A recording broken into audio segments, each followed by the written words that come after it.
WWE 2K14. The intro for these videos is where I usually sound like a broken record. Since there have been a lot of these games, I pretty much say the same thing over and over again. But not this year. Not quite anyway.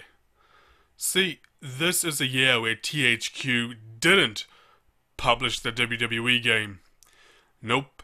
THQ lost money and became bankrupt. Now this game was published by 2K Games, which is interesting since they have published a number of games I enjoy. Now some people were asking me how much I thought this change would affect the game, and I was like, I don't know. It was still developed by Yuke, so I didn't think it would be that different gameplay wise, but another developer, known as Visual Concepts, also worked on this game. How much involvement they actually had with this game I have no idea. But 2K Sports did work on WWE 13. What is 2K Sports? Well, according to Wiki, 2K Sports comprises of a single development studio, Visual Concepts. So yeah, the same developers that worked on 2K14 also worked on WWE 13. Knowing this, I was like, damn! This could just be essentially the same game as WWE 13. Don't get me wrong, I like WWE 13. Even though WWE 13 has its fair share of bugginess. Hell, to be fair, the most recent games have a lot of bugs nowadays. Even Grand Theft Auto 5. Now, let's see what WWE 2K14 is like. Get it? WWE 2K14? Because it's made by 2K Games. And 2K also means 2000. And putting 14 on the end happens to be the yeah, fuck it. Yeah, let's just get on with this game. And well, initially, it all looks very familiar. Yeah, if you have played WWE 13, then the menu layout will feel like putting on an old familiar glove again. There is a jukebox, which allows you to choose what songs you want to hear in the menu. Thank goodness! Especially since I was greeted with 3MB's music. Yeah, a lot of wrestlers have really lame themes nowadays. Enough of this, let's see what the gameplay is like. The character selection looks pretty much the same. There are a lot of wrestlers to unlock. As a result, this game has a pretty good roster. Many wrestlers from past and present are here. Now the entrances look exactly the same. In terms of graphics and animation, it really does look the same. Seriously.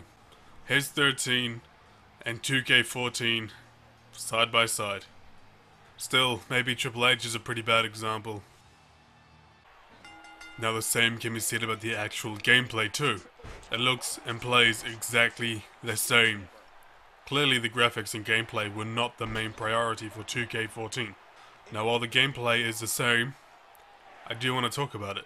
You see, for the most part, I like the controls. There are little nitpicks, such as kicking out of a pinfall, where you have to hold down X and release it at the right moment just to kick out. But I do wish you could also choose the old way of kicking out as well, which is just plain old button mashing the controller. The reversing is okay. I do find this too fast and too slow crap to be annoying somewhat, since it makes reversing feel like a QuickTime event. And I'm not the biggest fan of QuickTime events. I'm pretty sure you can turn off the fast and slow indicators. Though that being said, I still do miss the old reversal system. Because in 2K14, I find myself focusing on reversing more than I would prefer at times. In next year's game, I would love to be able to have customizable gameplay. Be able to customize it in a very specific manner as to how you want it to be. Whether it will be QuickTime events or button mashing, etc. That will be pretty cool. Yeah, the graphics. I see a lot of people complaining about how it does look the same.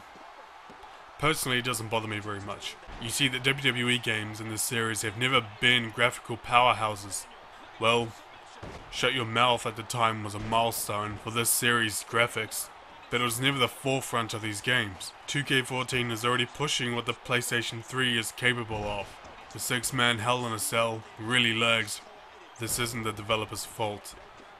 This is just the limitations of the PS3 console. I do hope to see this problem fixed on the PS4 though. Let's talk about something that is new-ish. 30 Years of Wrestlemania. Oh yeah, this is like WWE 13's Attitude Era mode. You get a huge history lesson basically, and play pretty important matches that happen throughout WrestleMania. All the way from WrestleMania 1 up to the current WrestleMania. You play matches while performing additional tasks in-game to unlock certain things, just like Attitude Era mode. I had fun with this, even though at first it kinda reminded me of Legends of Wrestlemania. They got most of the old wrestlers looking pretty good, and I actually appreciated the little details, like making the old footage look old just to fit with the theme. This will definitely keep you entertained, with potential accomplishments for hours. Not only that, but there is another mode which had me pretty interested, of course. The Streak. Yeah, now there is a mode completely dedicated to The Undertaker, inspired by Theodore Long, which really is not a bad idea. This is one thing about the game I was really looking forward to, but there really isn't that much to it. You have a few options, first one being defeat the Streak, and well, you have to pick your character and fight The Undertaker. Now The Undertaker is really difficult to beat. He is basically a reversing machine. You can go head to head with him and out-reverse him and beat him down, but that is by far the hardest way to do it. Hell, I was Brock Lesnar and I couldn't do it. No, I had to use weapons to beat him.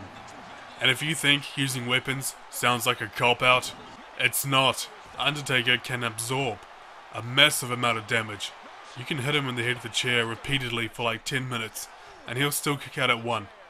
Heck, I destroyed almost every weapon possible, and used multiple finishes, and I still couldn't put him down. Actually, the more you fight Taker, the better your own skills become. Overall, it's a fun challenge, and it's a great feeling to actually beat The Undertaker in the end.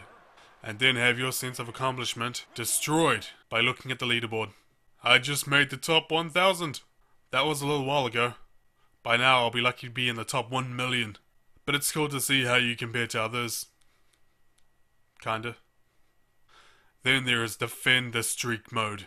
Like many people, I thought this was like WrestleMania mode, except with The Undertaker's WrestleMania matches. Well, no, instead of doing that, you can read all about Undertaker's WrestleMania matches instead. It's a little disappointing, but at least you get a history lesson.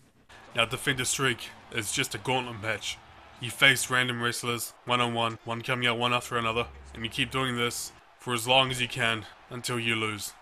Now, after nearly 50 minutes, I only managed to beat 34 wrestlers. It was fun, but I didn't find it as fun as trying to beat the streak though.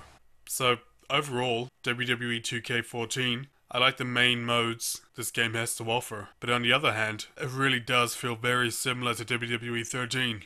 Whether that's a good or bad thing, it's personal preference. I've noticed people want to have a fresh new experience every year, and from the looks of it, a lot of them were pretty disappointed.